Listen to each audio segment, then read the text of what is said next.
जिनेशे विश्वनाथाय यनन्त गुणसिन्धवे धर्मचक्रभृते मूर्ध्ना श्रीवीरस्वामिने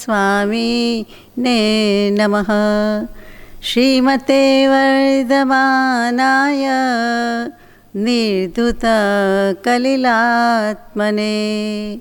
सालोकानां त्रिलोकानां यद्विद्या दर्पणायते महादेव्या कुक्षिरत्नं शब्दजितवरात्मजं राजचन्द्रम् अहं वन्दे तत्त्वलोचनदायकं प्रभु तत्त्वलोचनदायकम्। सत्श्रुतने नमस्कार, असीम उपकारी आत्माने नमस्कार, तारक त्रिपुटीने नमस्कार, माविત્રો मुरब्बियो मुमुक्षुने नमस्कार, प्रत्येक शुद्धात्म द्रव्यने नमस्कार। परम कृपाळु देव प्रणीत वचनामृतजी पत्रांक 946 अंतर्गत परम पूज्य ब्रह्मचारीजी रचित प्रज्ञाबोध पुष्प नंबर 9 सुधी यथाशक्ति विचारणा करी આજે પુષ્પ નંબર 10 મહાવીર દેવ ભાગ 2 ચરમ તીર્થંકર દેવાધિદેવ શ્રી મહાવીર સ્વામીનું જીવન ચરિત્ર પૂર્વભવો વગેરે વંચાય છે। એમાં આજે આપણે દિવાળી નજીક આવી રહી છે, નિર્વાણ પર્વ નજીક આવી રહ્યું છે અને આપણે એમના વિશેનો વિચાર કરીએ છીએ। વળી આજે તો ધર્મ તે રસ એટલે ધનતેરસ તો છે આપણા માટે આત્મિક ધન કમાવા માટે, પણ આપણે તેનું નામ ધર્મ તે રસ રાખ્યું છે કે ધર્મ તે જ રસ, બીજો કોઈ રસ નહીં। અને એની શુભેચ્છા મંગલ કામના આપણને બધાને છે।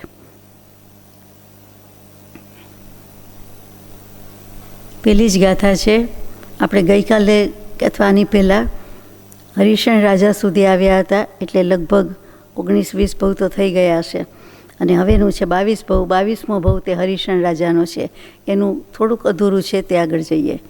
યૌવન વયે હરિશણ રાજા રાજ્ય પદ સુખ વિલસે સમ્યક્ત્વ સહયમ બાર ધરી મુનિભાવમાં મન ઉલ્લસે તે એક દીન વિચારતા વિવેકપૂર્વક શાંતિમાં હું કોણ છું, આ શરીર શું, ક્યાં સુધી ભમવું ભ્રાંતિમાં।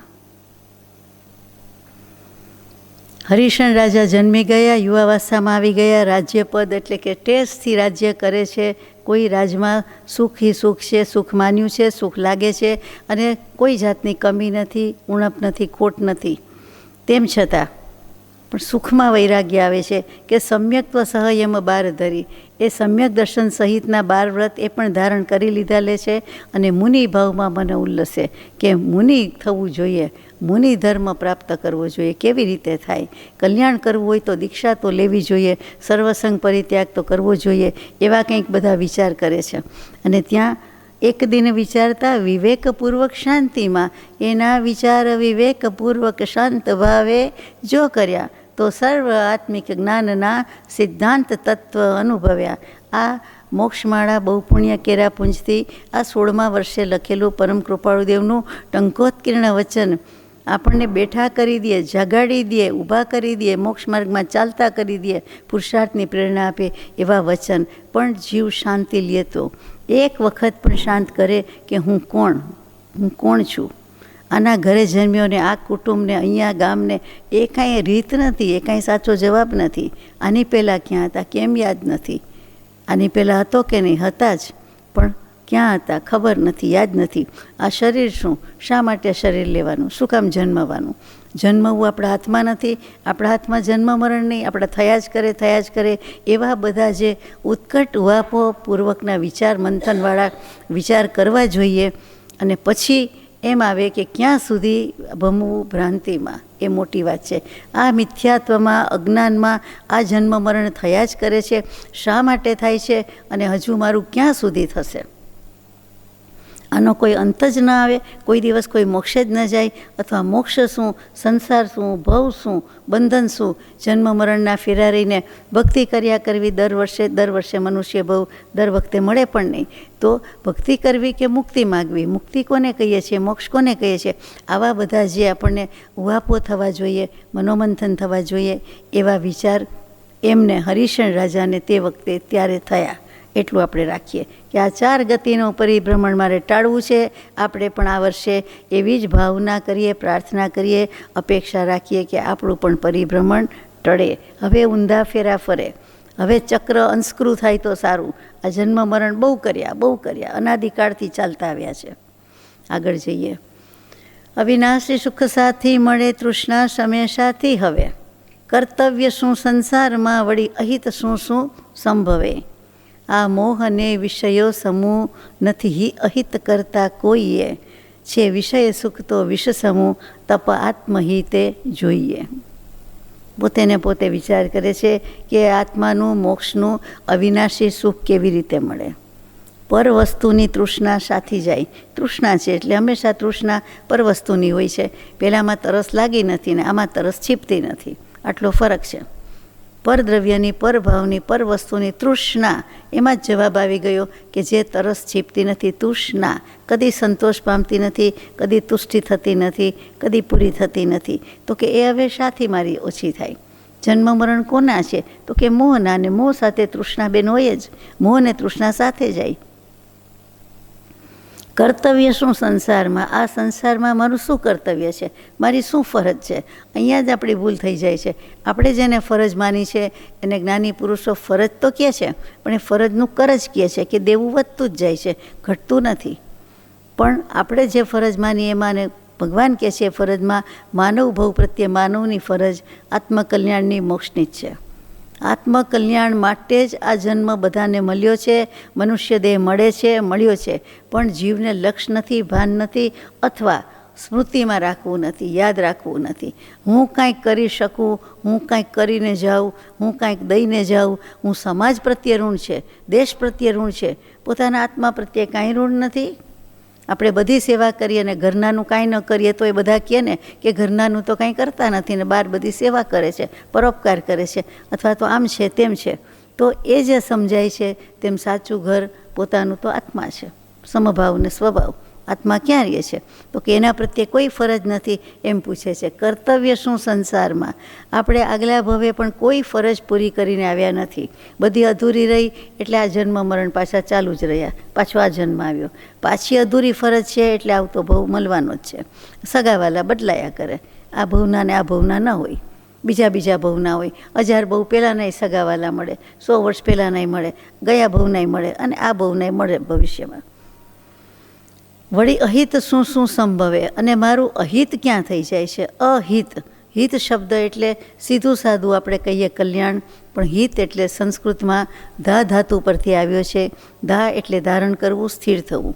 આત્માએ આત્માને ધારણ કરવો, આત્મામાં સ્થિર થવું, તે આત્મહિત, આત્મકલ્યાણ. આ એનો સાચો અર્થ છે. હિત એટલે કલ્યાણ જ છે, એટલે કે આત્મકલ્યાણની જ વાત હોય. આત્મ શબ્દ આગળ હોય કે નહીં, તો અહિત તો મારું આત્માનું હિત થવાની બદલે અહિત ક્યાં થાય છે, શું સંભવે. સંભવ શબ્દના 2 અર્થ થાય. સંભવ એટલે એક પોટેન્શિયાલિટી, શક્યતા, આની સંભવિતતા છે, પોસિબિલિટી છે, એ કહીએ તે. બીજું સંભવ એટલે એનું મૂળ કારણ. આ જન્મ મરણનું, આ અહિત થવાનું મારું મૂળ કારણ શું હોઈ શકે, એના કારણમાં શું છે, હું એવું શું કરું છું કે જેથી આ જન્મ મરણ થાય છે. બધા એવું શું કરે છે કે જન્મ મરણ થાય છે. જ્ઞાની પુરુષ એવું શું કરે છે કે જન્મ મરણ મટી જાય છે, ધીમે ધીમે મટી જાય છે, તરત જ મટી જાય છે. કોઈનો તે જ ભવે મોક્ષ થઈ જાય છે. આમ કેમ? એ પણ આપણી જેમ કે આપણાથી વધારે કોઈ વાર પાપ કરતા દેખાય, કોઈ વાર એવી ક્રિયા કરતા દેખાય, એવા અનુષ્ઠાન કરે, સારી રીતે જીવતા હોય, ખરાબ રીતે જીવતા હોય, દેખીતી રીતે આપણને એમ થાય કે યુદ્ધો ખેલે છે, ભરત ચક્રવર્તી જેવા અને બીજા અનેક જીવો, અને છતાં એ મોક્ષે જાય, તે જ ભવે મોક્ષે ચાલ્યા જાય. તો શું એવી દશા કરે છે? એટલે કે શું એવું કાંઈક છે કે જેથી કરીને એનું મૂળ કારણ શું છે? તો કે મૂળિયા સુધી જવાની આ વાત છે. તો પછી જવાબ પણ આપી દીધો છે. આ મોહ અને વિષયો સમૂહ, નથી અહિત કરતા કોઈએ. જગતમાં મોહે જ આપણને મારી નાખ્યા છે, એટલે કે મૂંઝવી માર્યા છે. મૂંઝવણ વધારે ખરાબ. એક ધડાકે મારી દે એ વાંધો ન આવે કે દેહનો ત્યાગ થઈ ગયો. આ તો આખી જિંદગી મોહ આપણને મૂંઝવે છે ને ભૂલવે છે, બેભાન કરી મૂકે છે. એટલે એ કરવા જેવું નથી તે મોહની વાત. મોહ એટલે માયા મમતા, મોહ મમતા એ તો ખરું જ, જે આપણને બધાને તો બહુ ઓછી હોય ને. હવે તો આપણને કૃપાળુદેવના મુમુક્ષુ છીએ એટલે તો નહીવત જ હોય ને. આમ ખાસ તો ક્યાંય મોહ કે માયા આપણે મમતામાં રહીએ એવા નથી. છે કોઈને નહીં હોય, લગભગ આમાંથી આપણને કોઈને નહીં હોય. એટલે મોહ એટલે મોહ માયા મમતા સાથે સાથે મિથ્યાત્વ, કે આ મિથ્યાત્વ જ મારી નાખે છે, રજડાવનારું છે. ઉપજે મોહ વિકલ્પથી સમસ્ત આ સંસાર અંતર્મુખ અવલોકતા વિલય થતા નહીં વાર. એટલે મોહે જ બધાને બગાડી નાખ્યું છે. આપણે ભગવાનને આલોચનામાં, પ્રાર્થનામાં, પદ્માનંદી મુનિની આલોચનામાં ગાઈએ છીએ કે મોહ અમારો મારો, હાઈફન, મોહ અમારો મારો. મારો નથી, મારે કરવા જેવો નથી, પણ અમે હજી મારો કર્યો છે, મારો માન્યો છે અભિપ્રાયમાં, બુદ્ધિમાં, વ્યવહારમાં, વાસ્તવમાં. તો આપ એ મોહને મારો. સત્પુરુષના ઓળખાણ વિના અનંતાનુબંધી કે મિથ્યાત્વ જવાના જ નથી, મોડાઈ પડતા નથી. એની ઓળખાણથી જ પડે છે.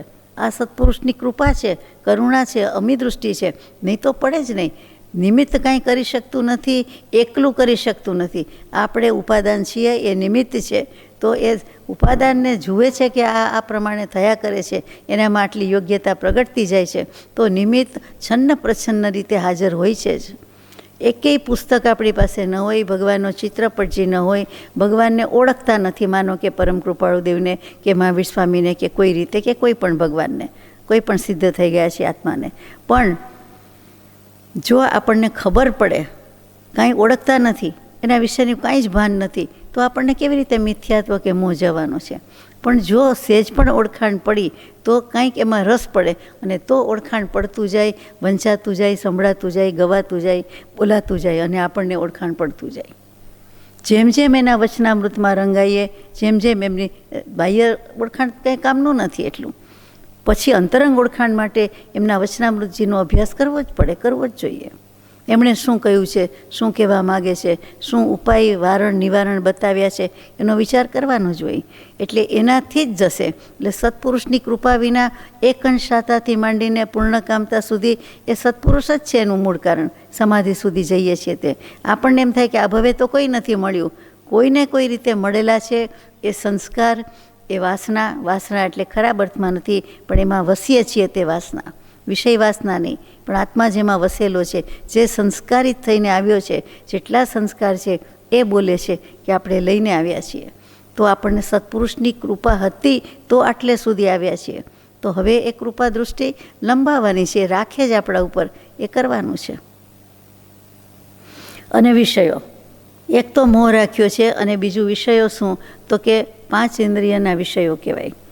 કાયા, જીભ, નાક, આંખ ને કાન, આ 5 ઇન્દ્રિય વડે જ આપણો બધો વ્યવહાર પ્રવર્તન કાયાની છે, કહીએ છીએ આત્માની, પણ આત્મા છે, શરીર છે, જુદું છે, પણ આત્માની સત્તા વડે એનું પ્રવર્તન ચાલુ છે, એટલા માટે કહીએ છીએ. 5 ઇન્દ્રિય, એનો અધિષ્ઠાતા મન, અને એનો અધિષ્ઠાતા માલિક, અધિકારી, સ્વામી, આત્મા. આપણે શું ઘાટ ઘડી નાખ્યો છે, બદલી નાખ્યો છે. આત્મા શેઠ કે શ્રેષ્ઠ કે સ્વામી કે માલિકની બદલે એ ગુલામ થઈ ગયો છે. 5 ઇન્દ્રિયો કહે તેમ કરે, મન કહે તેમ કરે. અરે એના અધિકારી આપણે છીએ, આત્મા છે, આપણો ભાવ છે. મન કહે એટલે એમ કરવું જ, ઇન્દ્રિયો કહે એટલે કરવું જ, ભૂખ લાગે એટલે જમવું જ, તરસ લાગે એટલે પાણી પીવું જ, જે વસ્તુની ઈચ્છા થાય એ જમવું જ. વાય, મન તો ગમે તે વિચાર કરે, ગમે તે કરે. એટલે કાંઈ મનને ખુશ કરવું, રાજી કરવું એ જરૂરી નથી.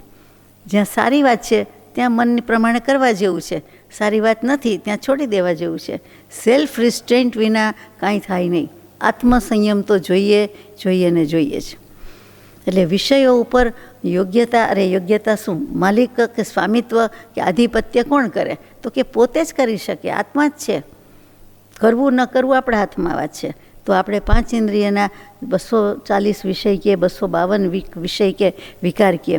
વિષય હંમેશા 23 કહેવાય, અથવા દિગંબર આમનાયથી 27 અને 28 કહેવાય. અને વિકાર જોઈએ તો 240 પણ કહેવાય અને 252 પણ કહેવાય. બંનેનો નાનો ડિફરન્સ છે, તે મતાંતર છે. પણ જે કરાવે છે તે કાયા, જીભ, નાક, આંખ ને કાન, 5 ઇન્દ્રિય. કામ પણ એની પાસેથી જ લેવાનું છે. એટલા માટે વારંવાર બધા વ્રત પ્રતિક્રમણ બધામાં આવે કે મન વચન કાયાથી દોષ કર્યો હોય. જેમ તન મન ધન બોલીએ એમ મન વચન કાયાથી દોષ. કારણ કે મનથી થઈ જાય, વચનથી થઈ જાય અને કાયાથી થઈ જાય, એ પૂરું થઈ ગયું. તો એણે આપણું અહિત કર્યું છે. હવે વિષય કંઈ જડ છે, કંઈ એ કંઈ આત્મા છે? એણે કર્યું એટલે કોણે કર્યું? આત્મા એ પોતે જ પોતાનો વેરીને પોતે જ પોતાનો શત્રુ છે. વિષય સુખ તો વિષ સમૂહ, એ ઝેર છે, ભયંકર ઝેર છે. ગમે તેટલું હોય પણ એક ટીપું આમ કહી દઈએ કે આમાં ઝેર નાખ્યું છે, ગમે તેટલી ઝાઝીને સુંદર ચા છે, દૂધ છે, એમાં આમ કહી દઈએ કે 1-2 ટીપા ઝેરના છે, પીવું હોય તો પીવું, આપવું ખુશીથી. બાકી બધો મસાલો ફર્સ્ટ ક્લાસ છે, સરસ બનાવ્યું છે, કઢેલું દૂધ છે, ધોયેલું તાજું દૂધ છે, એમ બધા કહે. પણ એમાં આટલું નાખી દીધું હોય તો કોઈ વાપરે નહીં ને વપરાય જ નહીં. તો એવી રીતે આપણે વિષય સુખ એ આપણને આ ભવમાં બહુ આ ભવમાં મારી નાખશે. કોઈ ઝેર હશે એ એક ભવમાં જ મારી નાખશે, પણ ઇન્દ્રિયના વિષયનું સુખ તો ભવો ભવ મારે છે. અનંતાનું બંધીને મિથ્યાત્વ ચાલુ ને ચાલુ રહે છે. તો ક્યારે નવરા પડીએ? સત્પુરુષનું ઓળખાણ નહીં કરીએ કે ટાઈમ જ ક્યાં છે. આપણને એવું કહે, સાંભળવા મળે. આપણે આટલા બધા મુમુક્ષુમાંથી જ 1-2 તો એવું મને કહે જ, એકાદ તો કહે જ કે ટાઈમ જ ક્યાં છે. કેમ નથી? બીજી બધી વસ્તુનો ટાઈમ હોય, સગવડ હોય, સાધન હોય, સારવાર થઈ શકે, બધી વસ્તુ શક્ય થાય. આ કેમ ન થાય? વિચારવા જેવું છે કે વિષય સુખ તો વિષ સમૂહ, તપ આત્મહિતે જોઈએ. આ તપ જોઈએ એટલા માટે આટલી વાત કરી કે તપ એટલે બાહ્ય તપ તો થાય તો સારી વાત છે, નહીં તો અંતરંગ તપ પણ કરાય.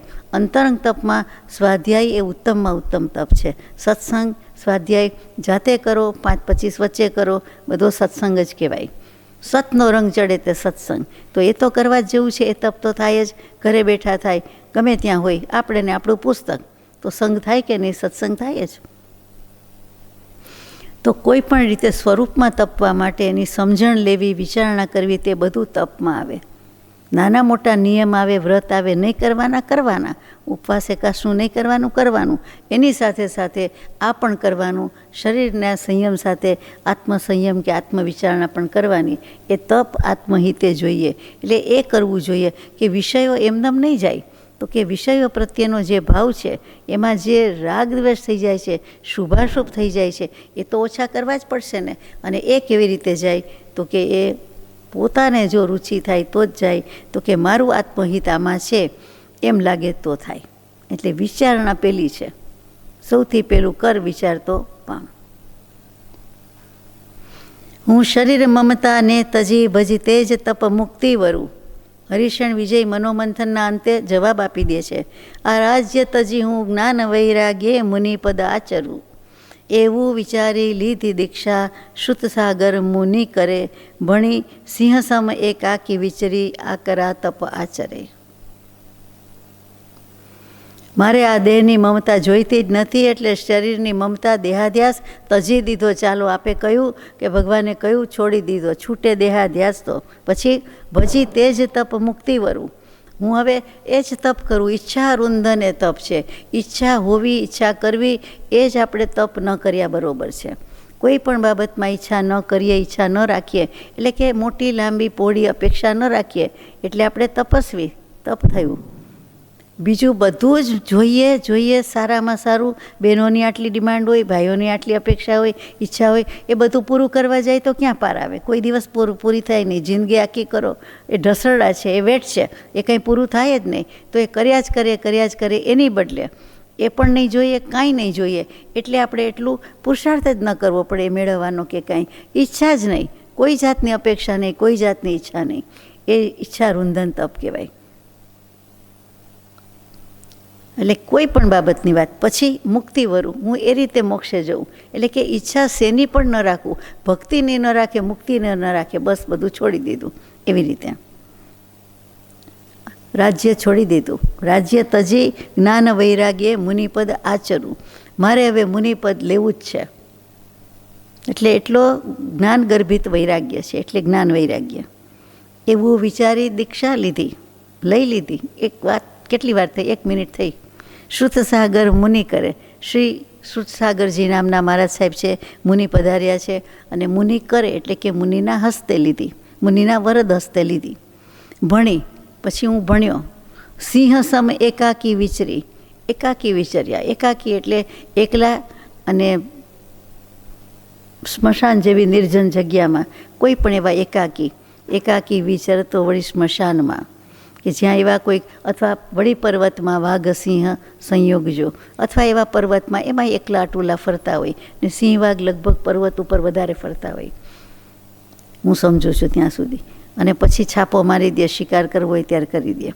તો એવી રીતે હું એકાકી સ્થળમાં જાઉં અને એકાંતમાં રહીને દીક્ષા કરું. કોઈ શિષ્ય કરું, ગ્રુપ કરું, ઝાઝું ટોળું કરું, અને 108 શિષ્ય, 1008 શિષ્ય તો થાય, નહીંતર ઘણા બધા થાય. એવી બધી ખેવના ભાવના 1 આંકડામાં, 2 આંકડામાં, 3 આંકડામાં શિષ્યો કરું ના. શિષ્ય વૃત્તિ, શિષ્ય બુદ્ધિ કદી તીર્થંકર દેવને હતી નહીં, અને રાખવાની આજ્ઞા પણ નથી. એ પ્રાયશ્ચિત આવે કે એ વારસાની ભાવના છે, ઈચ્છાની, એમાં કંઈક સ્વાર્થ છે, ઈચ્છા છે. કયો લોભ છે કે મારે એક શિષ્ય તો હોવો જ જોઈએ. એ પણ લોભ છે કે જેથી કરીને મને સેવા કરે, મને સાચવે, મારું સંભાળી લે. પછી એનું શું થાય તો કે એ વિચારશે, પણ એક તો હોવા જ જોઈએ એમ બધા માને. એની બદલે કેવા નિષ્પૃહ છે હરિશન રાજા, સાચા છે કે હું એકાકી વિચરીને સ્વચ્છંદ નથી કરતા. એકલા સ્વતંત્ર વિચરે તો કોઈ સ્વચ્છંદ પણ કરે, પણ સ્વચ્છંદ નથી, સ્વચ્છંદ વિહારી નથી. પણ આ રીતે હું એકલા મારું જ તપ ધ્યાનમાં જ હું રહું, મારે કોઈનું સાચવવું ન પડે, એ ફેમિલી જ થઈ જાય, એ બધાની જવાબદારી આવી જાય. એ મારે કાંઈ કરવું નથી, કાંઈ શિષ્યવૃંદ કરવું જ નથી, એક પણ શિષ્ય નથી કરવું. અને આકરામાં આકરા તપ આચરવા માંડ્યા. એટલે સાધના ખરો સાધક છે, ગૃહાશ્રમમાંય છે, મુનિપણામાંય છે. રાજા છે, સુખી છે, બધું સુખ છે, તો પણ એને એટલો જ્ઞાન ગર્ભિત વૈરાગ્ય છે, પૂર્વના પુણ્ય સંસ્કાર બળ જોરદાર છે. હરિશન રાજા એટલે બીજા કોઈ નથી. મહાવીર સ્વામીના આગલા ભવની વાત છે, જેવા તેવા થોડા છે. ચાલો, આરાધનાઓ સે વિચાર સમાધિ મૃત્યુથી મરે. દીક્ષાએ લઈ લીધી અને દેહ ત્યાગ પણ આવી ગયો. કે આરાધના સર્વે કરી, કઈ કરી? 4 કરી. કઈ 4 હોય? જ્ઞાનની, દર્શનની, ચારિત્રની અને તપની. હંમેશા 4 શબ્દ, 4 સાથિયા, 4 દિશા, 4 ખૂણા બોલાય. એવી રીતે જ્યાં પણ 4 બોલીએ ત્યાં જ્ઞાન, દર્શન, ચારિત્ર, તપ આવે ને આવે. કેટલીક વખત આપણને સાંભળવા મળે કે કૃપાળુદેવના બધા માર્ગમાં, વાતમાં જ્ઞાન, દર્શન, ચારિત્રની જ વાત આવે. તપ તો જાણે થતું જ નથી. પણ કૃપાળુદેવના માર્ગમાં તપ નથી એમ નહીં, તપ છે જ, ખરું તપ છે, સ્વરૂપમાં તપવાનું તપ છે. અને એના માટે સાદું તપ, બાહ્ય તપ પણ છે જ. દર વર્ષે શ્રી અગાશ આશ્રમમાં ઓછામાં ઓછી 50-58 તો હોય ને હોય જ, અને હજુ વધારે હશે પણ ઓછી નહીં હોય. તો અને બધે જ આપણે કરતા હોઈએ છીએ. અહીંયા પણ આપણને કોઈને ભાવ હોય તો કરતું જ હોય છે. આપણા ઘરે પણ આપણે કર્યું હોય કે કરતા જ હોઈએ છીએ.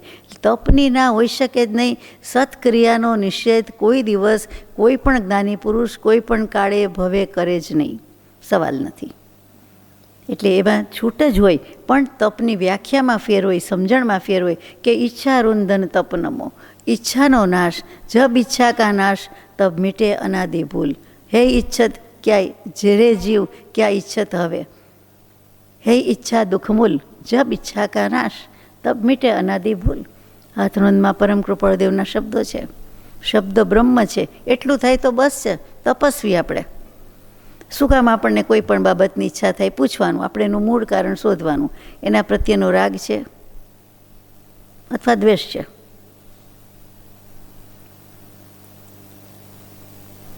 પછી દેવ દશમાં સ્વર્ગમાં થઈ આત્મહિતના વિસરે. પછી કાળધર્મ પામી ગયા, એટલે કે સમાધિ મૃત્યુથી મરે, અને પછી દેવ થયા. કયા? તો કે 10મું એટલે મહાશુક્ર નામનો સ્વર્ગ, દેવલોક. એમાં ગયા 16 સાગરોપમનું આયુષ્ય છે, અને છતાં આત્મકલ્યાણ કરવાનું ચૂકતા ભૂલતા નથી. એવા દેવલોકમાં સુખમાં પણ જો મનુષ્ય દેહમાં વિવેક કર્યો છે તો દેવમાં પણ એને કામ આવ્યો છે. ત્યાં બાજુમાં જ વૈભવ વિલાસ વચ્ચે જ રહેતા હોઈએ અને સામે જ થાંભલા હોય મોટા મોટા સોનાના હીરાના રત્નના. એ થાંભલા તો બોલવું પડે એટલે બોલું છું સ્તંભ, પણ બહુ જ ડેકોરેટેડ વસ્તુ હોય, ડેકોરેટેડ મંડપ એટલે કેવું બધું. અને તેમ છતાં એટલા દેરાસરજી હોય, એવા ભગવાન હોય, શાશ્વત ચૈત્ય હોય, બીજું બધું જ છે દેવલોકમાં, શું નથી. એમાં ભગવાનની તીર્થંકર દેવની દાઢા નખ વગેરે સચવાયેલું રાખેલું પડ્યું છે. એ બધું જ છે. દર્શન કરવા હોય તો થઈ શકે એમ છે. કોઈ જીવતું જાગતું નથી, બાકી બધું છે. તો પણ જે મનુષ્ય ભવમાં એક થોડાક ફૂટ દૂર અથવા ગામમાં ને ગામમાં દેરાસરજી હોય અને છતાં આપણે કેટલોક દર્શન લાભ ન લેતા હોય તો લઈ શકીએ. તો દેવલોકમાં આપણે વળી સુખ, દેખીતા સુખમાં, વૈભવ વિલાસમાં ક્યાં નવરા પડવાના છીએ. રાગ, દ્વેષ, ઈર્ષા, આ તે બધા ભાવમાં ઊંચા આવતા જ નથી. પણ હરિશણ રાજા કરી ચૂકે છે, આત્મહિત સાધે છે, ભૂલતા નથી. ત્યાંથી ચ્યવી, હંમેશા દેવ નારકને મરણ ન કહેવાય પણ ચ્યવન કહેવાય, એટલે ત્યાંથી ચ્યવી. પુંડરી કેણી પુરીમાં, પુરી એટલે નગર, પુર અને પુરી એટલે ગામ, નગર. કાનપુર, નાગપુર, જેતપુર, જમશેદપુર, વીરપુર, એવી રીતે. તો કે પુંડરીકીણી નગરી એટલે મહાવિદ્ય ક્ષેત્રનું છે. પુષ્કલાવર્ત વિજય દેશ પ્રાંત જે કયો, અને એમાં પુંડરીકીણી નગરીની બહુ વાત આવે. આ ત્યાં હરિશણ રાજા છે તે જન્મે છે. પાછા ક્યાં જન્મે છે? નૃપ ઘર ધરે, એટલે રાજાના ઘરે જન્મે છે, એટલે કે રાજકુંવર થાય છે. પ્રિય મિત્ર નામ યથાર્થ ધારે, પૂર્વ પુણ્ય સુખ કરે. પ્રિય મિત્ર નામના રાજકુંવર થાય છે, નામ જ પ્રિય મિત્ર. અને કહે છે કે પૂર્વ પુણ્ય સુખી કરે, કે આ પુણ્યની પરંપરા હમણાં ચાલતી આવી છે, એનાથી આવું સુખ સુખ સુખ એક પછી એક એમને નિમિત્ત યોગ મળતા જાય છે. પણ વચ્ચે બોલવામાં વાર ન લાગી, 16 સેકન્ડે ન થઈ. એમને 16 સાગરોપમ વર્ષ સુધી દેવલોકના આયુષ્યમાં ભોગવવું પડે હોય, કેવું લાગે. જેને ભાવ જ છે સમ્યક દર્શનનો, આત્મકલ્યાણનો, એ જીવને તો આ કાળક્ષેપ ઘણો આકરો લાગે કે અરે રે પુણ્ય થઈ ગયા અને હું દેવલોકમાં આવી ગયો, પણ મારે તો મનુષ્ય બહુ ઝંખું છું કે હું સંયમ જ લઉં, પુરુષાર્થ જ કરું, દીક્ષા જ લઉં, આત્મહિત જ કરું, રંગરાગમાં ન પડી જવું. જે દેવલોકમાં નથી પડતા, મનુષ્ય ભવમાં નથી પડતા, રાજા હોય સુખી હોય તોય નથી પડતા, એને કોઈ અટકાવી શકે નહીં, એ તરવાના કામી જ છે. પણ ચડતી પડતી કેવી થાય છે જીવની, એ જોવાનું છે. અત્યારે આ મહાવીર સ્વામીના અવતારમાં, એના પૂર્વભવોમાં આ ચડતી દશા છે બધી, એક પછી એક સુંદર નિમિત્ત મળતા જાય છે. તે રાજ્ય કરતા રત્ન 14 પામિયા ચક્રી બની, ષટખંડ જીતી ઇન્દ્ર સમદેવાદિ સેવા લે ઘણી. દિન એક દર્શન તે કરે જીને ક્ષેમંકર તણા, પૂજી પ્રભુને ભાવથી વચનો સુણે હિતના ગણા. એ રાજ્ય કરતાં કરતાં પ્રિય મિત્ર નામના ચક્રવર્તી છે. ચક્રવર્તી પદ પહેલાં પ્રાપ્ત કરી લીધું, એટલે કે સાધી બાંધી લીધું છે, એટલે હવે સાધવાનું આવે છે. એટલે રત્ન 14 પામ્યા. ચક્રવર્તી દિગ્વિજય પ્રાપ્ત કરવા જાય, ષટખંડ જીતવા જાય, ત્યારે એની પહેલાં ચક્રરત્ન, એની જે આયુધશાળા કહેવાય, એમાં ઉત્પન્ન થઈ જાય છે. શસ્ત્રાગાર, શસ્ત્ર ભંડાર જ્યાં હોય ત્યાં. અને ત્યાં 14 રત્ન ઉપજે. એ રત્ન એટલે 7 એકેન્દ્રિય રત્ન, 7 પંચેન્દ્રિય રત્ન. અને બીજી રીતિ સીધી સમૃદ્ધિ તો પાર વિનાની હોય. પાર વિનાનું સૈન્ય થઈ જાય, પાર વિનાના સૈન્યના નકશા થઈ જાય. દરરોજ 72 મણ હિંગ વપરાય, દરરોજ 72 મણ. મણ એટલે 20 કિલો. એટલી 72 ગુણ્યા 20, 1440 કિલો હિંગ. 4 કિલો નહીં, 1 કિલો નહીં. મને તો 4 કિલો 1 કિલો કહે તોય બહુ લાગે, સાંભળું તોય. તો આટલું રોજ જેનું રસોડું હોય, એ કેટલા માણસો હોય, કેવી સેના હોય. બીજું તો બધું પાર વિનાનું છે, એ વર્ણન આપણે કરતા નથી. 7 એકેન્દ્રિય રત્ન કયા હોય તો કે ચક્ર, છત્ર, દંડ, ખડગ, પછી કાંકીણી રત્ન, મણિ અને ચર્મ, છેલ્લું ચર્મ રત્ન 7મું. અને 7 પંચેન્દ્રિય રત્ન કયા હોય તો કે સેનાપતિ, ગાથાપતિ, વર્ધકી, પુરોહિત, સ્ત્રી રત્ન, અશ્વ અને ગજ. આ 7 પંચેન્દ્રિય રત્ન, એટલે કે જીવતા જાગતા 5 ઇન્દ્રિયવાળા, એ 7 પંચેન્દ્રિય રત્ન. એમાં હાથી ઘોડા પણ આવી ગયા, સ્ત્રીને પણ એમાં મૂકી. અને એકેન્દ્રિય તો જાણો છો કે એમાં જીવ તો છે જ. ચક્ર, છત્ર, દંડ, ખડગ, મણિ, કાંગણી એટલે કાકીણી રત્ન, જેનાથી પોતાનું નામ લખવા જાય તે. ઋષભકૂટ પર્વત શ્વેતાંબરામનાય પ્રમાણે, દિગંબરામનાયમાં બીજું નામ છે. અને તે ત્યાં દિગ્વિજય પ્રાપ્ત કર્યા પછી પોતાનું નામ પોતે જ લખવા જાય, એ કાકીણી રત્નથી લખે. અને ત્યારે વૈરાગ્ય આવવાનો હોય તો આવી જાય કે અહો આટલું બધું કર્યું, આ નામ પણ બીજાનું ભૂંસીને હું લખું અને મારું ભૂંસીને કોઈ બીજો લખશે. આ કંઈ શાશ્વત વસ્તુ નથી, આ અનિત્ય વસ્તુ છે. આના માટે મેં આટલું કર્યું, આટલું એક નામ લખવા માટે. એક નામનો શું મોહ રાખવાનો છે, છતાં મારે લખવું પડે, વિધિ છે, એક વિધાન છે. અને આવું કરે અને ત્યાં બૂઝવાનો હોય તો બૂઝી જાય, બોધ પામી જાય, વૈરાગ્ય આવી જાય. ષટખંડ જીતી 6 ખંડ જીતાઈ ગયા. ઇન્દ્ર સમ દેવાદિ સેવા લે ઘણી, દેવો પણ એની સેવામાં આવે એવી રીતે બધું છે. ઇન્દ્ર પણ આવે. દિન એક દે દર્શન કરે. જીનેશ શ્રી ક્ષેમંકર મુનિના, ક્ષેમંકર નામના તીર્થંકર થઈ ગયા છે અને તેઓ શ્રી પધાર્યા. જીનેશ છે એટલે તીર્થંકર, એકલું જીન નથી. એ ત્યાં પધાર્યા તો પૂજી પ્રભુને ભાવથી, એ પ્રભુની પૂજા કરી, ભાવથી કરી. ભાવથી શબ્દ લખીને હદ થઈ ગઈ. વચનો સુણે હિતના ગણા, એ કોઈક ઉત્કૃષ્ટ ભાવથી એમણે સાંભળ્યા અને હિતના હિતકારી વચનો બધા સાંભળ્યા, બોધ સાંભળ્યો. હવે શું બોધ છે આવે. ભગવાન બારે ભાવનાનો બોધ દઈ અંતે કહે, સુખી સુખ વૃદ્ધિ સાધવા, દુઃખી દુઃખ દળવા જો ચહે. તો ધર્મ સેવન જરૂર નો ગણી તે જ કાર્ય કર્યા કરે. આયુષ્યને સંસાર સૌ ક્ષણ ક્ષણ વિનાશિક છે અરે. ભગવાને શું બોધ આપ્યો હોય આપણે જાણીએ છીએ, સંસાર ત્યાગનો, વૈરાગ્યનો. વૈરાગ્યની 12 ભાવના જ આવે. 12 ભાવનાનો બોધ આપ્યો છે. અનિત્ય, અશરણ, સંસાર, એકત્વ, અન્યત્વ, અશુચિ, આશ્રવ, સંવર, નિર્જરા છે. સંવર ભાવના છે ભૂલી ગયા. લોક સ્વરૂપ ભાવના, ધર્મ દુર્લભ, બોધિ દુર્લભ, 12 ભાવના થઈ ગઈ. આપણને 12 ભાવનાના નામનોય ખ્યાલ નથી. 12 ભાવનામાં શું, અને એક ભાવના ભાવીએ ને તો પણ ચાલે. 12 ભાવના જેમાં સમાય છે આત્મભાવના. આત્મભાવના વિના એકેય ભાવના ભાવી શકાય નહીં. તો પરમ કૃપાળુ દેવે ધ શોર્ટેસ્ટ કટ મૂક્યો છે. શોર્ટની ધ શોર્ટેસ્ટ, એક જ માં બધું આવી ગયું. તો સંસાર ત્યાગની ભાવના આવી ગઈ અને કહે છે કે સુખીને વધારે સુખ થવું હોય, સુખી થવું હોય, સુખની વૃદ્ધિ કરવી હોય અને દુઃખીના દુઃખ દળી દેવા હોય, એટલે ઓછા કરી દેવા હોય, દળાઈ જાય. તો ધર્મ સેવન જરૂરનું છે. એને એ ધર્મ પાછળ જ લાગ્યા કરે અને ધર્મ કાર્ય કર્યા કરે. ધર્મ એટલે સમ્યક દર્શન, ધર્મ એટલે આત્મ સ્વભાવ, ધર્મ એટલે આપણે બધી ક્રિયા કરીએ છીએ, પ્રયત્ન કરીએ છીએ, એ તો એને સાધવાનો પ્રયત્ન છે, ક્રિયા છે, અનુષ્ઠાન છે, વિધિ છે, પણ પ્રાપ્તિ નથી. આયુષ્યને સંસાર, આખો સંસાર જ અવિનાશી નથી પણ વિનાશી છે. આત્મા અવિનાશી છે, અજર અમર અવિનાશી. એની સામે સંસાર બિલકુલ વિરુદ્ધ છે, વિનાશી છે. ક્ષણે ક્ષણે આપણું આયુષ્ય પણ પૂરું થતું જાય છે. જીવનમાં મોટા થતા જાય છે, આનંદ થતો જાય છે, જન્મદિવસ આવતો જાય છે. સાથે સાથે આપણને એક ઘેરો વિષાદ પણ હોય છે કે આટલું આયુષ્ય ગયું, આટલા દાયકા ગયા અને એમાં 1 વર્ષ પણ મારું ઓછું થયું. અને આટલું બોલાય ત્યાં પણ કેટલીક સેકન્ડ બધાની, બોલનારની, સાંભળનારની, આપણા બધાની, આખી દુનિયાની ઓછી થઈ. ક્ષણે ક્ષણે મોટા થઈએ છીએ, ક્ષણે ક્ષણે કોઈ પણ જીવન આયુષ્ય પૂરું જ થાય છે, ઓછું જ થાય છે. તો આ બધું ક્ષણિક જ છે. સંસાર ક્ષણિક છે, આયુષ્ય ક્ષણિક છે, જીવન ક્ષણભંગુર છે. Life is fragile. એટલા માટે કંઈક કરી લેવા જેવું છે, ધર્મ કરવો જોઈએ એમ. આગળ કહે છે, ઘર સાપના દર રૂપ જાણી બુદ્ધિમાને ત્યાગવું, તૃષ્ણા તજી સદ્ધર્મ સેવનમાં અહોનિશ જાગવું. પછી ચક્રવર્તી ચિંતવે આ દિવ્ય ધ્વનિના મર્મને, નહીં તૃપ્તિ મનમાં ને કદી અવલંબતા આ કર્મને. ઘરને સાપનું દર ગણવું, ઘણા તો ગણે જ છે પણ ઘણા નથી ગણતા. એ બુદ્ધિમાન હોય છે, સાચા બુદ્ધિમાન હોય, ભગવાનની ભાષામાં બુદ્ધિમાન હોય, તેણે છોડી દેવા જેવું છે.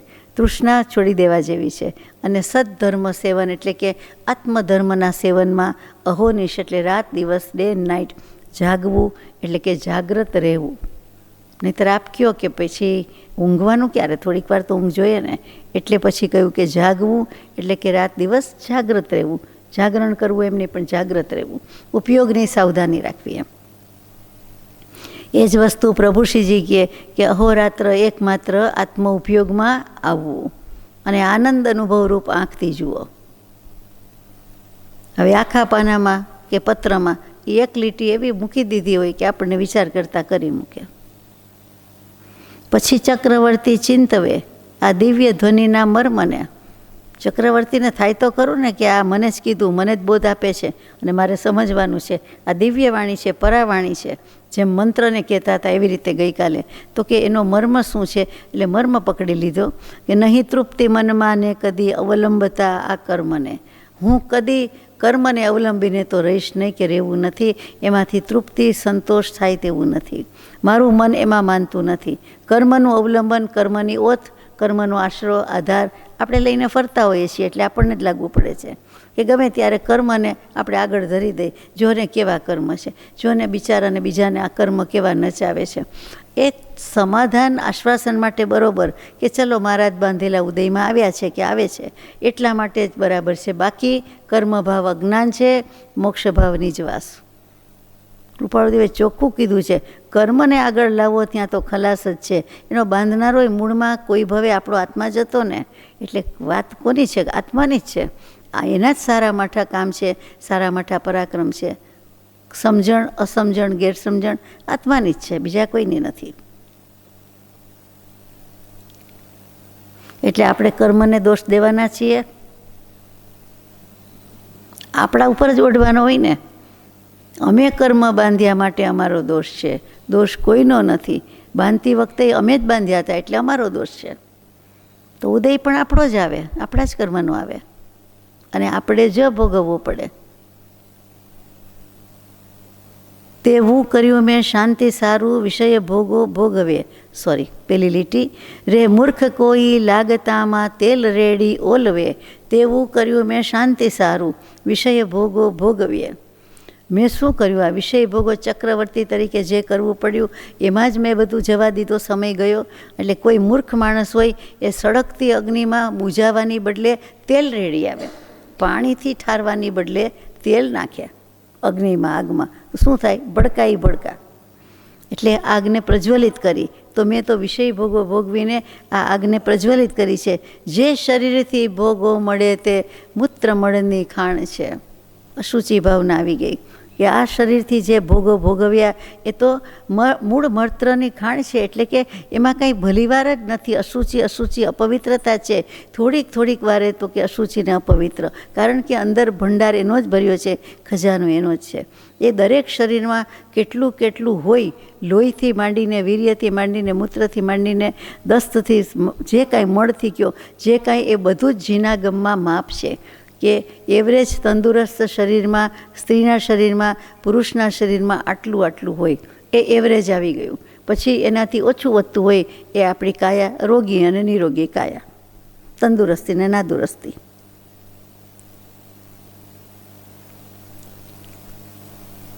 આ પાપ કારણ રાજ્યને આ ચક્રવર્તી પદ બાંધ્યું હતું તો મને ઉદયમાં આવ્યું ધિક્કાર છે ધૂળ સમાન. એ મને સંતોષ છે, સંતોષ ધન છે. તો આ બધું જ ધૂળ છે. આ ધન છે ધૂળ સમાન છે. કોઈ પણ ધન હોય, ચક્રવર્તીની આટલી રિદ્ધિ સિદ્ધિ સમૃદ્ધિ શું કામની છે? ધૂળ છે. બોલો, એક મારો સંતોષ ધન એ મારું મોટું ધન છે. એમ પ્રિય મિત્ર ચક્રવર્તીને થઈ ગયું. 96,000 રાણીઓ રે પાપની સૌ ખાણીઓ, કુટુંબના બંધુજનો બંધન સમાન પ્રમાણી લ્યો. વળી વિત્ત વેશ્યા સમગણો, નહીં એકને સેવે કદી. રે વિષય સુખ સૌ ઝેર જાણો, ક્ષણિક સામગ્રી બધી.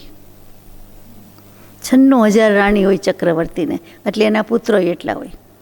બધા જ પાપ કરાવનારી પાપની ખાણીઓ, એટલે કે પાપની ખાણ છે જેનાથી થયું. પોતાનો દોષ પોતે સ્વીકારી લીધો, હવે પછી નિમિત્તનો દોષ આવ્યો. કુટુંબના બંધુજનો, બધા જ ભાઈઓ કે વડીલો કે ઘરના જે કોઈ હોય તે બધા, એ બંધન સમાન. બંધુ બંધન સમા એ હંમેશા દરેક શાસ્ત્ર કરતાં લખે. આત્માનું શાસનમાં ગુણભદ્રાચાર્યજી પણ બંધુ બંધન સમા લખે જ. અને ઘણો વૈરાગ્ય પ્રેરક છે ગ્રંથ. આમાં પણ આવ્યું, બધે જ આવે. એટલે કે ભાઈ છે એમ કહે ને કે ભાગ પડાવે તે ભાઈ, એટલે ભાઈ જન્મ્યો હોય એક હોય બીજો ત્રીજો, એટલે એમ કે હવે આ ભાગ પડાવવા આવ્યો, ત્યારે હસવામાં જાય, રમવામાં જાય કે બોલવામાં જાય, એ સારી વાત નથી. પણ એવું કોઈ વડીલો એક તો સાતા પૂછવા આવે, તબિયત જોવા આવે, બાળક રમાડવા એવું કહેવાય, બેબી વેલકમમાં આવે અને પાછા આવું બોલતા જાય. હવે ત્યાં જ આપણે બેઠા થઈ જાય કે આ સંસારમાં ક્યાંય ભલીવાર નથી, સુખ નથી અને બંધન જ છે. એમ તમે પ્રમાણી લ્યો, એટલે કે પ્રમાણભૂત માનો. આ સર્ટિફિકેટ આપવામાં આવે છે કે આમ જ છે. કોઈ પણ જીવને આ વાંચવા સાંભળવા જેવું છે કે આ સર્ટિફિકેટ સ્વીકારી લ્યો કે બંધુ એટલે બંધન મૂકી દો. વળી વિત્ત વેશ્યા સમગણો. વિત્ત એટલે ધન, રિચીઝ, પૈસો, તો કે એ વેશ્યાસમ છે. કઈ રીતે? તો કે એ એકને સેવન કરે નહીં કોઈ દિવસ. વેશ્યા પાસે અનેક જતા હોય, એવી રીતે લક્ષ્મી કોઈની થઈ નથી, થવાની નથી, એટલે એને વેશ્યા સમાન અહીંયા કહી દીધી છે. લક્ષ્મી દેવી મને માફ કરે. રે વિષય સુખ સૌ ઝેર જાણો. વિષયના સુખ તો બધા જ ઝેર છે. ખાલી બોલવું છે આપણને લાગતું નથી, જો લાગે તો કંઈક કામ થાય. ક્ષણિક સામગ્રી બધી, એક ક્ષણવારનું પડવારનું સુખ, એ પણ માન્યું છે, હોતું નથી. શાતા હોય, કોકવાર અશાતાય હોય, પણ છતાં એને સારું માન્યું. આ કરવા જેવું, આ માનવા જેવું, આ વાપરવા જેવું, આ ખાવા જેવું, આ ખરીદવા જેવું, આ મૂકવા જેવું, શું કામ પણ. દરેક વસ્તુમાં સગવડ એટલી અગવડ, એમ વડીલો કહેતા આવ્યા છે. અને વિચાર કરીએ તો એમ જ છે.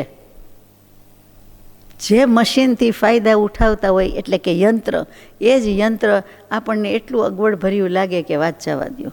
આપણા હાથ પગે કાપી નાખીએ અમુક યંત્ર, બરાબર, શોક લગાડી દે, ગમે એટલું સારું હોય, શું કામનું, કરંટ આવી જાય, મારી નાખે. તો દરેકમાં બધી વસ્તુ રહેલી છે. શોભા એટલી ઓભા, એના જેવું છે. ચાલો આગળ જઈએ. આમાં ગમે એટલું આપણે કહીએ, આમાં કહીએ કે ભગવાન કહીએ, આપણે કંઈ માનવાના છીએ? અસર તો થાય, કંઈક કાનમાં તો પડે. કાન પવિત્ર થાય છે. કાલ વાત આવી હતી કે બહારથી, એટલે કાનનો ધરાવનારો સ્વામી આત્મા, એ પવિત્ર તો થાય ને. સાંભળે એટલી વાર તો થાય જ ને. હું જ્ઞાન તલવારે હવે આ મોહ બંધન કાપીને, જગપૂજ્ય દીક્ષા આદરું છું પ્રભુ પદે શિર સ્થાપીને. સંયમ વિના દિન આટલા ખોયા અરે મેં પાપીએ, તે દિન પાછા કોઈ દે તો રાજ્ય સઘળું આપીએ. આ જ્ઞાનરૂપી, હું સમ્યક જ્ઞાનરૂપી તલવારથી આ મોહનું બંધન કાપી નાખું છું. એક ઘાને બે કટકા તલવારથી કાપે છે. જેમ કુહાડેથી ઝાડ કાપે, એમ તલવારથી શું કાપી નાખ્યું? બંધન. કયું બંધન? મોહ બંધન. આ તો ભારે અઘરું. આ તલવાર લેવા જેવી છે. આપણે કે ક્યાં મળે? તો કે જ્ઞાન તલવાર છે, આપણી પાસે જ પડેલું છે, વાપરવું નથી. તલવારથી કાપતા આવડતું નથી. કેટલાયને તલવાર રાસ આવડે, ખબર છે? આ નવરાત્રિ ગઈ તો તલવાર રાસમાં અવ્વલ નંબરના હોય. તો મને ભલે લિમિટેડને આવડે, તો એમ થાય કે આપણને તલવાર રાસ જો આવડતો હોય તો આપણે આ કાપી શકીએ ને. પણ એમાં તલવાર રાસનું કામ નથી, એ કળાનું કામ નથી. પણ સમ્યક જ્ઞાન જોઈએ, સમ્યક જ્ઞાનની કળા જોઈએ, તો આપણે કાપી શકીએ. એટલે કે પ્રજ્ઞા છીણી, ભેદ જ્ઞાન, જે હમણાં વાત થયા જ કરે છે, તે વિભાવ સ્વભાવ, સ્વભાવ વિભાવ, તો કે એ ભેદ જ્ઞાન એ કરવાનું છે. એ પ્રજ્ઞા છીણી, એનાથી કાપવાનું છે. પાછી છીણી આવી હો, તલવારની. જગપૂજ્ય દીક્ષા આદરું છું. હું હવે જગપૂજ્ય દીક્ષા, જગતમાં ઘણી દીક્ષા હોય, એમાં જગપૂજ્ય, જગત જેને પૂજ્ય ગણે છે, વિતરાગની દીક્ષા, જીન દીક્ષા, પણ શબ્દ નથી લખવો એટલે જીન ન લખ્યું. તો કે જીન દીક્ષા હું લઉં છું. કારણ કે બીજા પ્રકારની દીક્ષા પણ હોય, સંન્યાસ વગેરે લેતા હોય, તે મંત્ર દીક્ષા લેતા હોય. દરેક આમનાય, દરેક સંપ્રદાય કે અમે અમારી દીક્ષા લીધી છે, અથવા અમારી મંત્ર દીક્ષા છે, અમારો સંન્યાસ અમે લીધો છે, બધું જાતભાતનું હોય. એટલે એ નહીં, પણ વિતરાગની દીક્ષા એટલે જીન દીક્ષા લીધી. પ્રભુ પદે શિર થાપીને, પ્રભુના ચરણ કમળમાં મસ્તક ઝુકાવીને, શિર થાપીને, મારું મસ્તક ઝૂકેલું ને ઝૂકેલું રહે, એટલે કે હું મારું મસ્તક એમાં સ્થાપું છું. કોના? પ્રભુના ચરણમાં. અને સંયમ વિના મેં આટલા બધા દિવસ, શું પણ આટલા વર્ષો ગયા મારા, એ મને કોઈ જો પાછા લાવીને આપી દે તો હું એને આખું રાજ્ય આપી દઉં. ચક્રવર્તી પોતાનું આખું રાજ્ય સોંપી દેવા તૈયાર છે. પણ સમય કોણ આપે? કોઈ હરિનો લાલ આપી શકે જ નહીં કોઈ. તે દિન પાછા કોઈ આપે. વિતાવેલો, ગુમાવેલો સમય, તક, છોડેલું બાણ, બોલેલું વચન કદી પાછા ન આવે. એ રિવાઇન્ડ થઈ શકતું જ નથી. એ ચાર વસ્તુ એવી છે કે ક્યારેય પાછી ના આવે. અરહત આગળ જઈએ. અરહંત દીક્ષા દુર્લભા સૌ દેવ તિર્યંચ આદિને રે ચક્રવર્તી મુક્તિ માટે પાડતા દુઃખ બેઠીને. આ અરિહંતની દીક્ષા, અરહતી દીક્ષા એ દુર્લભા છે, ઘણી દુર્લભ છે. એ મેળવવી, પ્રાપ્ત કરવી આપણને યોગ્ય ગણીને કોઈ જલ્દી આપે પણ નહીં, એટલે દુર્લભ છે. અને બધા જ દેવ માટે, તિર્યંચ માટે તો રીતસરની અલભ્ય કહીએ તો ખોટું નહીં, પણ દુર્લભ લખ્યું છે કે દુર્લભ જ છે. દેવો પણ સંયમ ન જ ગ્રહણ કરી શકે, તિર્યંચ પણ નથી જ કરી શકતા. છતાં આપણે જાણીએ છીએ કે સ્વયંભૂ રમણ સમુદ્રમાં ચોથા ગુણસ્થાનકે, અરે પાંચમા ગુણસ્થાનકે રહેલા અસંખ્ય જળચર જીવો છે. મોટા મોટા મગરમચ્છ, માછલા, બે નામ આવડે છે આપણને, તો એ બધા જ જે છે ત્યાં વસેલા છે, ઘણા વસેલા છે, અસંખ્યાત છે. સમ્યક દૃષ્ટિ છે, સમ્યક દર્શન પામેલા છે, વ્રત નિયમ લીધેલા છે, એટલે એને પાંચમે ગુણસ્થાનકે કીધેલા છે. આત્મ અનુભવી અને વળી પાંચમે ગુણસ્થાનકે.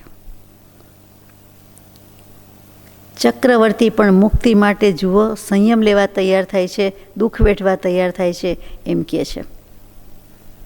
સદ્ધર્મની દઈ દેશના કરતા સદાય પ્રભાવના, સંન્યાસ સહસાધી સમાધિ મરણથી આરાધના. સદ્ધર્મની એટલે આત્મધર્મની દેશના આપતા આપતા પ્રભાવના કરતા જાય છે. એટલે આ ચક્રવર્તી, પ્રિયમિત્ર ચક્રવર્તી થઈ ગયા, જન્મી ગયા, થઈ ગયા, દીક્ષાએ લઈ લીધી, કાળધર્મ પામીને દેવલોકમાં જઈ આવ્યા, પાછી દીક્ષા લઈ લીધી અને ચક્રવર્તી થયા, પછી પાછી દીક્ષા અને પછી પ્રભાવના કરતા જાય છે. અને સંન્યાસ એટલે કે દીક્ષા લઈને સમાધિ મરણથી આરાધના કરે છે.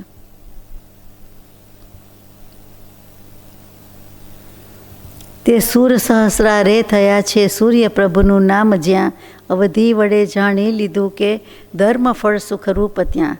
વળી ધર્મ ચર્ચા દેવ પૂજા ભક્તિ કલ્યાણક સમે, તત્પર રહે ઉલ્લાસથી સુખપૂર્ણ જીવન નિર્ગમે. તે સૂર થયા એટલે દેવ થયા. ક્યાંથી? તો કે સમાધિ મરણથી આરાધના કરી લીધી, એટલે પ્રભાવના કરી અને આરાધના પણ કરી લીધી અને કાળધર્મ પણ પામ્યા. સહસ્રાર એટલે 8મા દેવલોકનું નામ છે, ત્યાં ગયા અને એમણે દીક્ષા લીધી. પછી દીક્ષા લીધી, સમાધિ કરી ત્યારે 1000 સાધુ સાથે લીધેલી હતી. એટલે એ પણ ખરું. એટલે રાજા પોતે કેટલા બધા પોતાનાથી બુજ્યા કે બોધ પામ્યા કે 1000 દીક્ષા લઈ લે એમ. અને અહીંયા જે દેવલોકમાં ગયા છે તેનું નામ પણ આપ્યું છે સૂર્યપ્રભનું નામ જ્યાં. સૂર્યપ્રભ નામના દેવ થયા. એમાં અવધિ જ્ઞાન વડે જાણી લીધું કે ધર્મરૂપી સુખ ફળ આ બધું છે, આ સંયમનું ફળ છે. પછી ધર્મ ચર્ચા, દેવ પૂજા અને ભક્તિ અને જ્યાં જ્યાં પ્રભુના કલ્યાણક હોય તે સમય એટલે તે સમયે તત્પર થઈને ઉલ્લાસથી પહોંચી જાય છે. સુખપૂર્ણ જીવન નિર્ગમે અને સુખેથી દેવલોકનું જીવન નિર્ગમન કર્યું, વ્યતીત કર્યું. તે નગર છત્રાકારમાં ત્યાંથી ચવીને અવતરે ને નંદકુંવર નામ ધારે, નંદીવર્ધન નૃપ ઘરે. સમ્યક્ત્વ સહ નિર્મળ ધરે વ્રત બાર સમજુ ઉમ્મરે. પછી રાજ્ય મળતા ધર્મ વૃદ્ધિ કાર્ય ઉલ્લાસે કરે. છત્રાકાર નામનું નગર છે, ત્યાં આવીને અવતરે છે, ચવીને અવતરે છે. દેવલોકનો જીવ પૂરો થયો, દેવલોકનો ભવ પૂરો થયો, ત્યાં આવ્યા.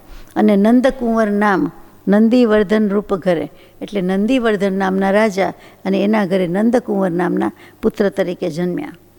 અને જન્મ્યા પછી 8 વર્ષ સુધી કાંઈ ન હોય, પણ પછી તો કે સમ્યક દર્શન અને બધું કરી લીધું. ક્યારે? વ્રત 12 પણ લઈ લીધા, સમજુ ઉંમરે. એટલે અહીંયા 8 વાર નથી લખ્યા, સમજણી વયે. આપણે કહીને એ સમજનો થયો અથવા તો હવે ઉંમરલાયક થયા, એવી રીતે એ જે ઉંમર કહેવાતી હોય 16, 18 જે કહો તે, તો કે સમજની ઉંમરે. નહીં તો ઓછામાં ઓછું 8 વર્ષ પહેલાં કોઈ પણ 12 વ્રત, જીન દીક્ષા વગેરે લઈ ન શકાય. 12 વ્રત કદાચ એ લે પણ જીન દીક્ષા ન હોઈ શકે. કોઈ પણ ભગવાનના જેવા ભગવાન હોય એ પણ જે જન્મે છે એ ભવે, તો એને 8 વર્ષ સુધીનો તો ત્યાગ કહ્યો જ નથી. એ ચારિત્ર સંયમ માટે અંગીકાર કરે જ નહીં, પછી જ કહેવાય. અને પછી રાજ્ય મળતા ધર્મ વૃદ્ધિ કાર્ય ઉલ્લાસે કરે. અને રાજ્ય, રાજકુંવર છે એટલે રાજ્ય મળ્યું, રાજા છે જ, અને એ ધર્મના કામ પણ ઉલ્લાસથી કરે છે. પ્રોષ્ઠિલ મુનિના દર્શનાર્થે એક દિન રાજા ગયા, સુણી બોધ દર્શયતી ધર્મનો તે મોહનિંદથી જાગ્યા. નિર્મળ મને વિચારતા સંસાર દુઃખ દરિયો અરે, આ ક્રોધ કામાગ્નિ ભભૂકે દેહ ઝૂંપડીમાં અરે. પ્રોસ્ટિલ નામના મુનિ છે અને એમના દર્શનાર્થે એક દિવસ રાજા ગયા, ત્યાં બોધ સાંભળ્યો. 10 યતિ ધર્મનો બોધ સાંભળ્યો. કયા યતિ ધર્મ 10 છે? ધર્મના 10 લક્ષણ છે તે: ઉત્તમ ક્ષમા, માર્દવ, આર્જવ, સત્ય, શૌચ, સંયમ, તપ, ત્યાગ, અકિંચન્ય અને બ્રહ્મચર્ય. આ 10 પ્રકારના ધર્મ. ક્ષમાબેન પહેલી છે, બીજા બધા 9 ભાઈઓ છે. ક્ષમાને પહેલી મૂકી. ક્ષમા એ જ મોક્ષનો ભવ્ય દરવાજો છે. અને એનાથી જાગી ગયા, મોહનિંદથી જાગી ગયા કે અરે આ તો બધું રાજપાટમાં હું પડ્યો છું. એટલે કે મોહનિંદર કહેવાય, દર્શન મોહનીય કહેવાય, જે કયો તે બધું એમાંથી હું જાગી ગયા પોતે જ.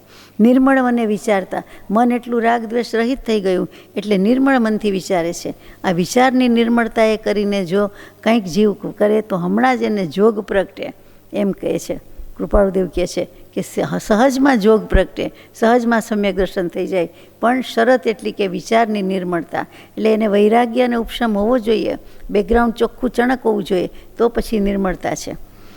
તો સંસાર દુઃખ દરિયો, એટલે આ વૈરાગ્યનો ઉપશમ આવ્યો. ખરેખર આ સંસાર તો દુઃખનો દરિયો જ છે. આ ક્રોધ અને કામાગ્નિ મારી દેહની ઝૂંપડીમાં ભભૂકે છે. દેહ ઝૂંપડી કહી દીધી. ઝૂંપડી નાની પણ અગ્નિ મોટો, એટલે કામનો અને ક્રોધનો. એમાં ક્રોધ, માન, માયાલોપ બધા આવી જાય.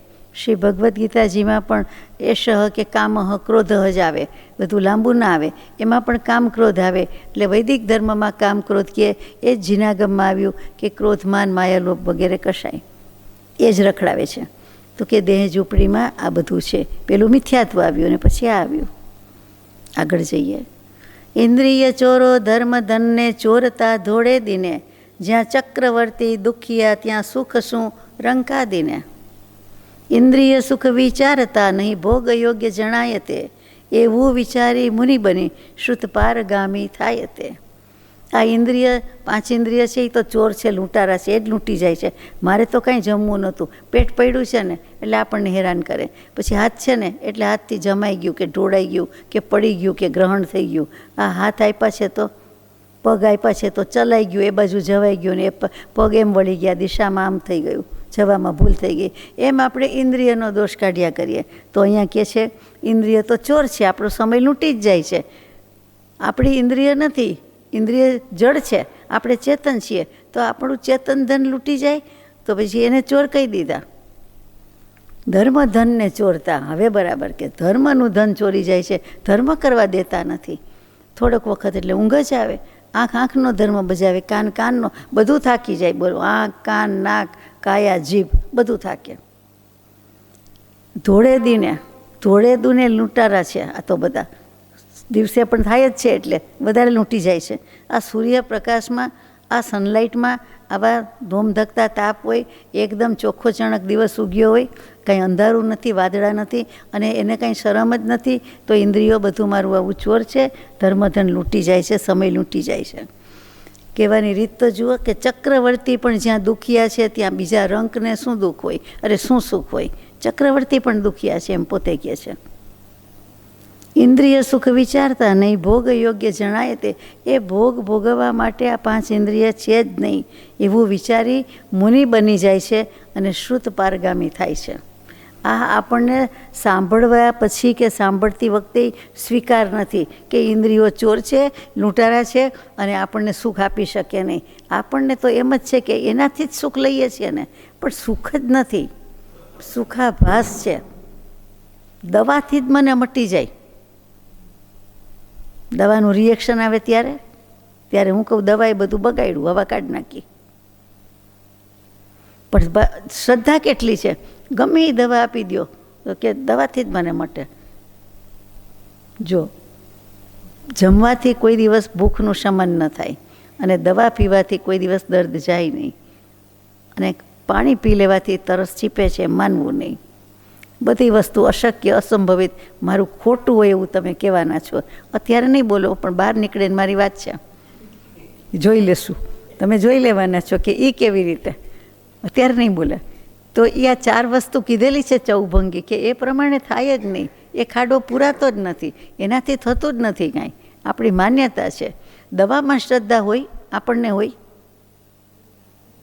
ભલે દવા પીતા હોય, કરતા હોય, તોય પૂછું છું કે દવાથી ન મટે, કરીએ બરાબર, પણ મનમાં શ્રદ્ધા એ જ હોવી જોઈએ કે જે બનવાનું છે જ બને છે, એના ટાઈમે જ આવે છે, એના ટાઈમે જ જાય છે. દર્દ આવવાનું હોય ત્યારે આવે છે, પૂછીને આવતું નથી, કહીને જતું નથી. આવે છે જલ્દી જલ્દી વાયુ વેગે અને જાય છે કીડી વેગે. આવું બધું આપણે સાંભળીએ છીએ.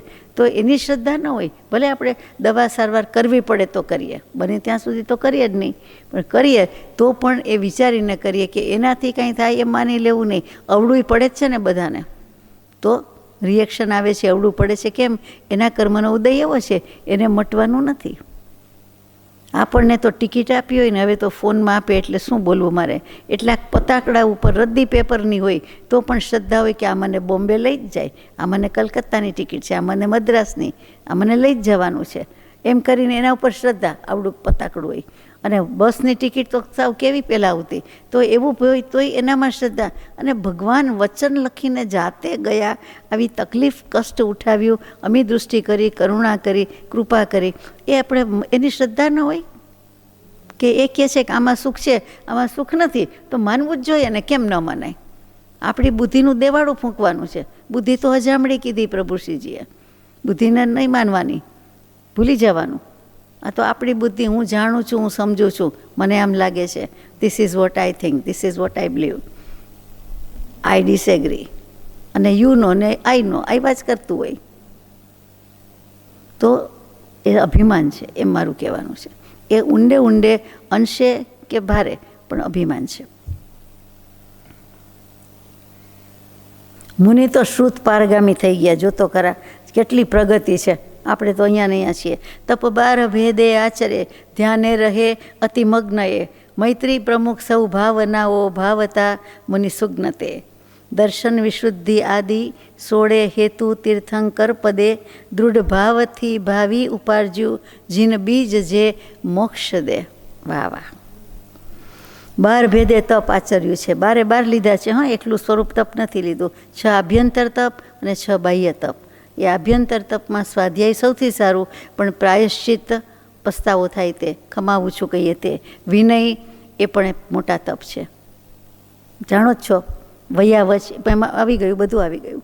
અને બીજા બધા તપ છે તો તમે જાણો ને, ઉણોદરી ને કાય ક્લેશ ને, એ બધા તો જાણો જ છો, એટલે કહેવાનું જરૂર નહીં. પેલું અનશન આવે, ઉપવાસ, અનશન, ઉણોદરી, વૃત્તિ સંક્ષેપ, કાય ક્લેશ, રસ ત્યાગ, અને હજુ એકાદ રહી જાય છે.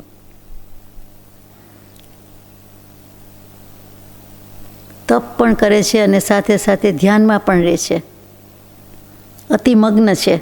મૈત્રી પ્રમુખ સૌ ભાવનાઓ, એટલે 4 પાયાની ભાવના ભૂલી નથી ગયા. પાયો નાખ્યો છે, પાયો ખોઈદો છે. આપણે શું કરીએ, 16 ભાવના ને 12 ભાવનાની વાત કરીએ, મૈત્રીને પ્રમોદ ભાવના હોય જ નહીં, તો પછી ઇમારત કરોડ ભૂસ લગભગ તો બને જ નહીં. મૈત્રીને પ્રમોદ પાયાની ભાવનાની મોટી ખાટલે ખોટ છે. જ્યાં જુઓ ત્યાં એ વસ્તુ નથી. અને કારુણ્ય અને માધ્યસ્થ, આપણે આપણો વિચાર કરવાનો છે. તો એ 4 ભાવનાઓ ભાવી અને તપના 12 ભેદ કર્યા. અને એ મુનિ સુગ્ન છે, એટલે કે સંપૂર્ણપણે શ્રેષ્ઠ રીતે મુનિપણું, એટલે જ્ઞાન જાણપણું છે, જાણે છે. અને દર્શન વિશુદ્ધિ, એટલે જે તીર્થંકર નામ કર્મ બાંધવાની 16 કારણ ભાવના કહેવાય. શ્વેતાંબરામના એમાં 20 સ્થાનક કહીએ છીએ, 20 સ્થાનક તપની ઓળી પણ કરે, એમાં 20 છે બોલ, પ્રવચન વગેરે આમાં આવી જાય. અને તીર્થંકર નામ કર્મના દિગંબરમાં 16 બોલાવે. એ 16 અને 20 નામનો જ ફેર છે. પહેલાં 16માં આ 20 આવી જ જાય છે, પણ શબ્દ ભેદ છે. તો પહેલો છે એમાં દર્શન વિશુદ્ધિ, એટલે દિગંબર રામનાયથી લખ્યું છે સમ્યક દર્શનની વિશુદ્ધિ. બીજી કઈ હોય તો કે દર્શન વિશુદ્ધિ આદિ, એટલે વગેરે બીજી બધી એ 16 હેતુ એટલે કારણ, એટલે 16 કારણ ભાવના તીર્થંકર પદની જે છે તે દૃઢ ભાવથી ભાવી, એકદમ દૃઢતાથી ભવાઈ ગઈ ભાવના થઈ જાય છે. આ કીધે નથી આવતી, એ સ્વાભાવિક થઈ જાય છે. અને ઉપાર્જુ જીન બીજ, એટલે કે તીર્થંકર દેવ થવાનું બીજ, એટલે કે તીર્થંકર નામ ગોત્ર, એ ઉપાર્જન કરી દીધું કે જે મોક્ષને લઈ જાય છે, મોક્ષ અપાવાય છે. ત્રીજા દર આગલા ભવે તીર્થંકર દેવ થાય, એના દર આગલા ત્રીજા ભવે એણે એ બાંધ્યું હોય, એટલે કે હવે આ મહાવીર સ્વામીના ભવને હવે 2 જ ભવ રહ્યા હશે. આ તીર્થંકર પદની પ્રાપ્તિ એમણે આમાં કરી, હરિશણની પણ પ્રોષ્ઠિલ મુનિના વખતમાં. જીન બીજ તીર્થંકર નામ કર્મ. વાહ. અહીંયા પાન પણ પલટાય છે અને સમય પણ પૂરો થાય છે. લેવાનું છે વધારે? પછીનું જે કંઈ બાકી છે તે લઈશું. શ્વેતાંબર આમનાઈમાં 27 ભવ કહેવાય છે, દિગંબર આમનાઈમાં 33 ભવ કહેવાય છે. સમ્યક દર્શન પછીના જ ભવ ગણાતા હોય છે વગેરે. આટલો નાનો મતભેદ છે. એટલે 26 ભવની વાત પૂરી થાય છે. આ જે વાત થઈ તીર્થંકર નામ કર્મ ઉપાર્જન કર્યું એ 26મા ભવની વાત છે. સહજાત્મ સ્વરૂપ પરમ ગુરુ.